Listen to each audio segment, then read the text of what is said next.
welcome everybody, TSM Myth. Some famous streamers simply got lucky, but there are others who made their own luck. In high school, I was really, especially my last 2 years of high school where I decided that I wanted to stream.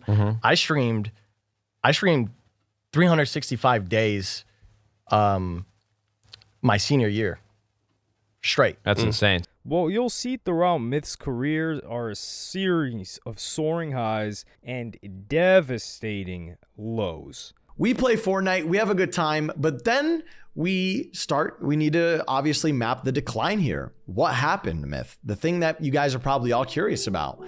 He's been painted as another streamer who fell off, a nightmarish fall off, at a point averaging around 50 viewers. But in the past few months, he's miraculously revived his career once again. And while there's a lot of discussion about his epic downfall, he should probably be more accurately described now as the streamer who got it out the mud not once but twice. Myth grew up in the ordinary town of Dearborn, Michigan, but with a slightly unorthodox upbringing. You talk about this on stream, but not everyone knows that you were raised and adopted shortly after birth by your mother's brother and aunt. What has their influence been on you? It's been great, honestly. They took me in when I was a baby, so I was able to grow up with their children that they had. They had 5 siblings or they had 5 children themselves. So being able to grow up in a large family and see everyone in my family like go through their teenage mistakes and go through whatever it may be. Look at that. Oh, yeah, there you go. Yeah. Wow, oh God, my hair was awful back then. Oh God. I hate looking at my past hair. His upbringing seems to have built him up an insanely hard work ethic, and when he saw the opportunity that he could get paid for streaming, he took the opportunity. My initial goal for streaming, and the most exciting thing for me, was knowing that I was going to be able to take care of myself. And that I was going to be able to like get my own Such a young place. age too. Yeah. I really got into streaming because I wasn't really chasing fame and off of it. I don't think it was that for me. I just really wanted to live a life that I wanted to live and be able to like take care of myself and my family. So even when he was still in school and working part-time, he still spent hours every day streaming with a game called Paragon. In high school, I was really, especially my last 2 years of high school where I decided that I wanted to stream. I streamed 365 days my senior year straight. That's insane. So you didn't have a job in high school? I did have a job. Oh, you did? Okay. Yeah. So I worked at Tim Hortons. That's dope. I would go to school, go work my 4-hour shift at Tim Hortons, and then I would go home and stream for like 3, 4, 5 hours. As you can see from this graph, 2017 saw him putting in an insane amount of hours, but only growing exponentially. However, towards the end of the year, he switched from Paragon to FORTNITE, and all of a sudden, his life was about to change forever. FORTNITE came out, and I was like, I love this game. Yep. And I was grinding it 12 to 14 hours a day, and my goal was I wanted to have the most wins. So I wasn't like I didn't like play with anyone. I didn't really have any friends that were playing the game. They thought it was whack. So I was like, I just want to get hella wins. And I grew up to like maybe like 1, 2, 3K viewers just by doing that. Then Myth ran into the Gamers Summit 1G, and both of them engaged in a now legendary Fortnite battle. Summit! Is this guy a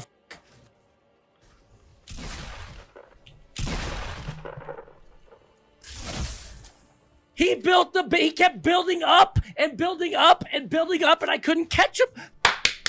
Good fight, Summit. I like that. According to Myth, this was when things really started to change. Ever since that moment, and I thank Summit till this day. Like even like when I talk to him or like when I'm in his chat and shit, I like around with him and I joke around with him. I'm like, thanks for building my career, bro. Appreciate that. But that was the moment where things went. Yeah. And you were fresh out of high school, right? When that happened? Bro, the summer of high school. But Myth's life was about to change in multiple ways. First, he was signed to the organization TSM, who had high ambitions both about themselves and the exciting new movement that was esports in Fortnite. TSM had already dominated in a previous game. So TSM is a very well-respected org. Their owner, Andy Din, has recently said that he wants to be the Dallas Cowboys or the New York Yankees of esports. Do you feel like there'll be a time where an esports organization is the same size as a traditional franchise? Definitely. Of course. I think it's just a matter of time. Yeah. A Fortnite Dream Team was assembled with Myth, Hamlins, and Daquan, with Myth as their star player at the time. In fact, Myth was dubbed the second best Fortnite player in the world after Ninja at this time. But in April of 2018, Ninja arranged a now iconic esports event in Las Vegas, and the debate on who truly was the greatest Fortnite player in the world was about to be decided. Me and Myth in the same lobby, 3 games, there's a very good chance that we're going to have a build off, and that's what I'm excited about. So thank you guys so much again for coming out, and yeah, back over to my boys, Ben and Courage, Thank you. up at the booth. Thank you so much. He kind of summed up whatever. I was surprised they even allowed Myth in the venue, but he's here. He's been having a blast. He streamed live from the esports arena. Get this good-looking man off the screen, man. I'm trying to focus here, man. And there was a specific moment of this event that ultimately decided Myth's fate. The game was going really well. I noticed that the center of the circle is going to be placed on a the northern hill that is above a flush. So I was going to just play the early ground early. I got the early game. I was going to play the high ground early, and then. But yeah, so then I got the position. I got the position that I wanted it. I wasn't contested. And then as the circle kind of shifted away from the hill, I decided to. There's a player playing underneath me, so we got into a little skirmish. And then off the side of the hill, I encountered one of the rarest bugs in the game, which is when you make an edit or build something, it will just fling you off. And so that happened, and it was really unfortunate. A month later, Myth moved from his hometown of Dearborn to LA. Here he shared a house with Daquan and Hamlins. I give you a lot of credit at such a young age moving out to LA and just giving it a shot, because there's a ton of people that wouldn't have the courage nor the drive or the motivation to go and do those things. And like Jack said, you didn't leave LA with your tail between your legs. You were still doing a really great job on social and content, and you're still crushing. I just want you to be able to understand when you lay your head down on pillow at night, you are the 0.001% that would take the risk that you took. All 3 were legendary Fortnite players, but within these 4 walls, they fostered an equally legendary streaming friendship and camaraderie. It was great. I mean, I was so excited to get out of my little hometown of Dearborn, Michigan, and to just really be in a household with people that we all knew what we wanted to do, and that was grind the shit out of Fortnite, make our money, and be great entertainers on top of playing competitively. And so the first few weeks and the first few months of us being there, it was brilliant. You see in all the clips, and it turned out being something that the fans really liked a lot. Yep. It happened. When I see you at TouchCon, though, just know you're getting dunked on. You know what I'm saying? I already beat Daquan in the 1v1. Where? Win. Talk about, don't be lying. I beat you in the horse. Man, that's not a 1v1. What the hell? I heard you say he on the track. Right? Matter of fact, I think I like that. Oh!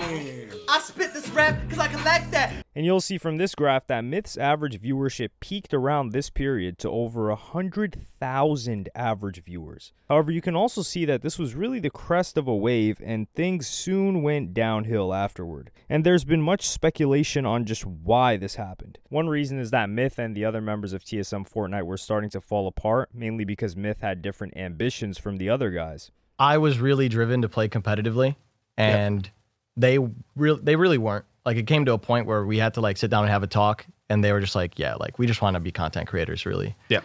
And after that, I'm gonna be honest, me being young and who I was, that was I was fuck, man, I wish they would have told me sooner, and I kind of resented them for that a little bit. Yeah. But it's totally acceptable for them to have that view. But even though Myth still took Fortnite very seriously, he continued to underperform. At the summer skirmish in August 2018, he didn't even finish in the top 50. So he was no longer in the conversation on who was the world's greatest Fortnite player. But a much simpler explanation could be found in this graph. Myth was the Fortnite guy. So when Fortnite dropped in relevance and he wasn't one of the top players, so too did Myth. Fortnite made a series of changes, and Myth wasn't really able to compete while players like Tfue took the throne. On top of that, Hamlins and Daquan were experiencing personal issues. In May of 2019, Daquan complained of severe stomach problems. Just months later, Hamlins posted a worrying tweet that simply said, F cancer. It was later revealed that his grandmother had been diagnosed with breast cancer. By early 2020, they had all moved out of the house and went their separate ways. Because Fortnite was in a shaky place around 2020, the solution for Myth seemed obvious: stream himself playing a different game. The problem was that he did that already with Warzone towards the end of 2019, but with limited success. In order to save Myth from obscurity, he needed to think outside the box, and he did just that.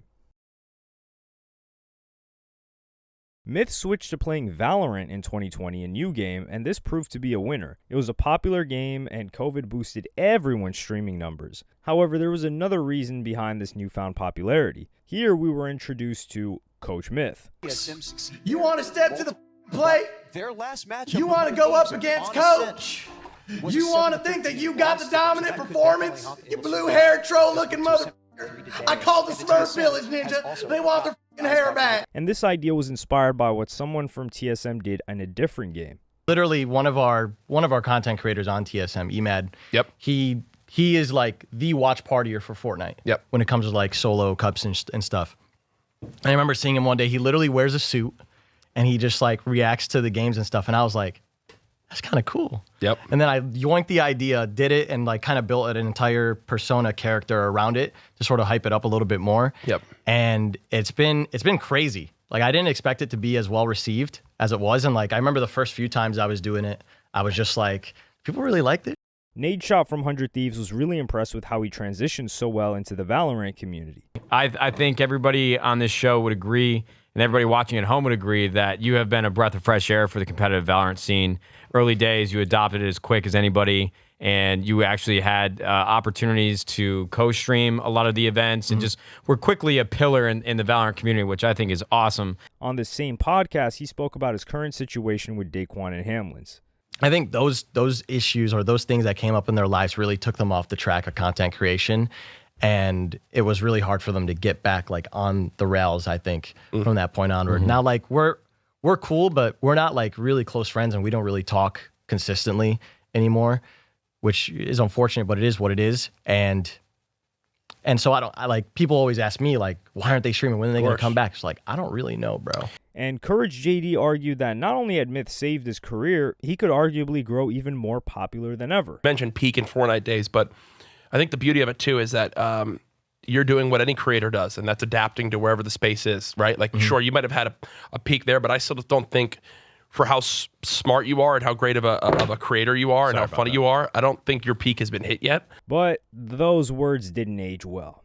You can see these spikes in 2020 and 2021 where Myth was commanding a respectable audience, but sadly those figures were not moving in the right direction. So unless Myth drastically changed things again, this audience was only going to decline even further. Towards the end of 2021, he made the tough decision of finally leaving TSM. Just in general, like the friendships that I had like closest to me while working at TSM have all kind of faded away and are gone and are no longer here. And so it just kind of makes it feel like I'm kind of home alone streaming, like, yo, what up guys, where we at, yo, like where the party at? Given that Hamlins and Daquan had already left, the writing was on the wall that he was going to leave at some stage. What was much less anticipated or expected, however, was his move to YouTube streaming. In July of 2022, Myth signed to YouTube for an undisclosed amount. In doing so, he made a huge amount of money guaranteed, but risked his career relevance in the long term. As you can see from this chart, in 2022, Twitch was dominating the streaming market, and Myth risked losing even more viewers. So in order to draw more people in, Myth got a bit more personal on his YouTube. And in one video, he jokingly captioned it, "This is why I fell off." As many people suspected, he referenced a decline in Fortnite as well as the issues with Hamlins and Daquan. But he also gave an interesting insight into what it's like to be streaming in front of thousands of people every day, particularly when you have people praying for your downfall. There's a lot of people that have their opinions, and as much as you try to not let it get to you, it got to me, man. There are a lot of moments where I would be sitting staring at the go live button and I would just cry. I would really break down because I knew that right as soon as I go live, I was going to get shit on. I was going to be told to kill myself. I was going to be told that I'm worthless and that I should quit. And I really try to keep the competitive dream going for a long time. I mean, a lot of you guys even know that like I kept playing competitively when like Daquan and Hamlins were like, we're going to go content, because that's genuinely like what mattered to me. I wanted to be the best at this game, but I just didn't know how to do it. However, he also learned one valuable lesson from this experience. I personally was the type of person where I never wanted help. I never wanted to have to rely on somebody else for the answers. And it's funny that I phrase it that way, because I think even just by hearing me say it, I could see how toxic that type of perspective on life is. Or like, help is reliability. And I don't want to be reliant on anyone. I want to be self-sustaining and do it all myself. Like that's such a toxic way to go about being somebody in this world and trying to be successful. Nobody does it all theirself. 18-year-old me, if I could go back and tell myself a lesson, it would be that. You know, it's okay to get help. It's okay to get a coach. It's okay to get another pair of eyes to help you. This video performed very well, but maintaining his audience seemed to be a huge problem. One Reddit post read, "Seeing Myth stream to 193 viewers yesterday during Pokey's thing makes me sad." And there are various explanations given in the comment section. One read, "He doesn't self-promote very well in my opinion. He's also kinda a floater in terms of friend groups, so his collabs aren't the strongest." Another comment said, "Realistically, I think Myth was just scared to really jump content. Pokey and Ninja both jumped out of Fortnite and became variety streamers. Myth stayed." But this figure of 198 viewers wasn't even rock bottom. There were occasions where his viewership was much lower. And there were whispers that this pretty much meant that this was the end of his career. However, in 2024, Myth was offered a lifeline.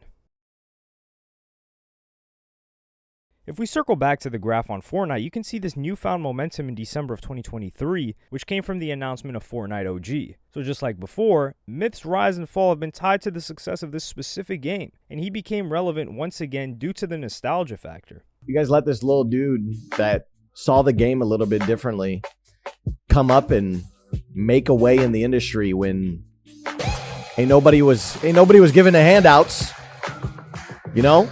By December of 2024, Myth had fully honored his YouTube contract and was free to move back to Twitch. Hey, what up, Jack? Welcome to back. We are back on Twitch. Officially. It's been 2 years. He then explained how YouTube had given him an offer he couldn't turn down. All right. For 2 years, YouTube gave the boy $4 million dollars. I couldn't turn that down. I think you guys could respect that and understand that now. I obviously couldn't turn that down. Investments, family. I was able to take care of my family in a way like y'all have no idea. I bought a house. No regrets, bro. No regrets. There were some hard days. Y'all know, bro. I had like 50 viewers some days, bro. Like, I'm just gonna be honest. After the YouTube contract got finished up, I basically sat down with myself trying to figure out how I wanted to move forward, and I really felt like it was a good time to take a little break. The days of doing 12 to 14 hour gameplay streams, for me personally, I think we're done with that. Myth then planned to branch out into IRL streaming. For the next 5 to 6 months, we're going to be going through a whole boxing match training, bro. I got a boxing match. I can't say what for, but I'm going to take you guys to the gym with me every possible day I can. Then throughout that, we'll be doing like at the start of the stream, we'll start with boxing. I'll come back home. We'll do a little bit of gaming. We'll talk, we'll chill, we'll kick it. We got Twitch Rivals next week on the 9th. I want to do more IRL collabs. I'm down to collab with more streamers. I'm officially back.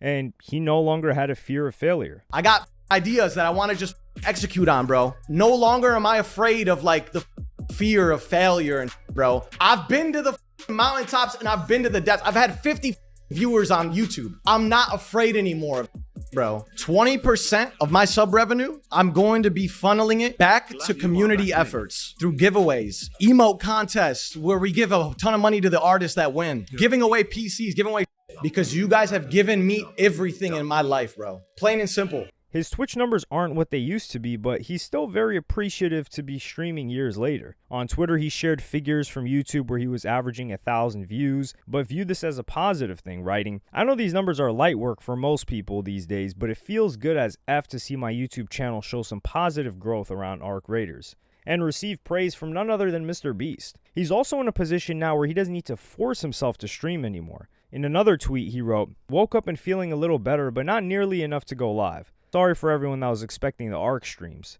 Blows big time to have the momentum like this. We will get this ish once I'm 100% and go even harder. brick by brick. What would give Myth's story a fairy tale ending is if he streamed once again with Hamlins and Daquan. And in November of 2025, we almost got this perfect ending. Yo! Yo! Yo! Yeah! Oh, no way! What's up? Yeah, this is actually crazy. Like, what are the chances that little Hammy plays Arc Raiders too? You got as many hours as me, motherfucker, and you haven't even been streaming it. That's why I was like, bro, I play this way too much. Like, I'm addicted to this like early Fortnite, you know? I was like, I needed a stream. This has literally been, it's given me that same feeling that I played when I started playing Fortnite, straight up. Bro, I know. This actually is the most fun I had playing a game since Fortnite. This is crazy. I miss you, man. I'm happy you're back, bro. It literally put a smile on my face today, bro. I'm not even gonna lie. Like, I can't lie. I've just been smiling all day for you, bro. I straight up swear to God thought they were with me. I checked the stream. I saw your cute face and I went, oh my God, bro. He's back. Let's go. Someone in my chat said Myth finally let him out the basement. What the? Hopefully, Daquan comes and joins them, but with the massive success that Arc Raiders has had as a game in the past couple of months, being one of the biggest games of the year and one of the most praised games of the year, with Myth finding huge success recently, back to viewership in the thousands, compared to what some would consider the pitiful viewership in the sometimes double digits, it's clear that not giving up and a strong mental and a bit of stroke of luck with the right game coming up, he may be able to turn it around. Will he ever reach the heights of Fortnite again? Unlikely, but being the person that he is right now, I doubt that he'd want to have that many eyes on him again.